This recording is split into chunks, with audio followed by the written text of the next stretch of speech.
जो रहनुमा रहबर नबी दिलरुबा दिलबर नबी मुझो रहनुमा रहबर नबी आहे रहमतुल लिल आलमीन आहे रहमतुल लिल आलमीन आहे शाफिए महशर सुभान अल्लाह मुझो दिलरुबा दिलबर नबी मुझो रहनुमा रहबर नबी मुझो दिलरुबा दिलबर नबी मुझो रहनुमा रहबर नबी ओ गमदर दरन जमलाल में हूँ तो हबीब ख्याल में सुभान अल्लाह ओ गमदर दरन जमलाल में हूँ तो हबीब ख्याल में हादिया है हर हाल में हादिया है हर हाल में आका मुझो अनवर नबी मुझो दिलरुबा दिलबर नबी मुझो रहनुमा रहबर नबी मुझो दिलरुबा दिलबर नबी मुझो रहनुमा रहबर नबी ओ जंजे जिक्र मंझ करारवा इस्म यकरन ठारवा ओ जंजे जिक्र मंझ करारवा इस्म यकरन ठारवा महबूब सो मन ठारवा महबूब सो मन ठारवा मिठड़ो मुझो मुनवर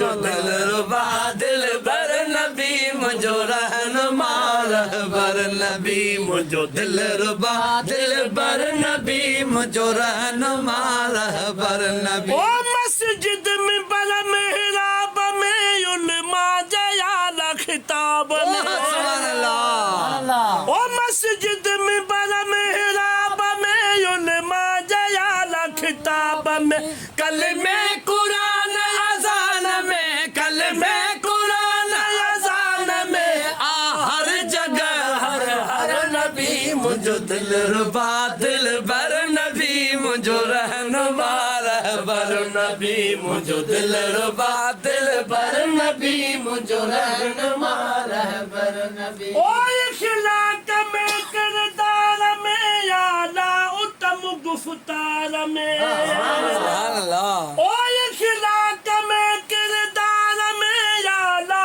उत्तम गुफ्तार में सानी लतस संसार में सानी लतस संसार में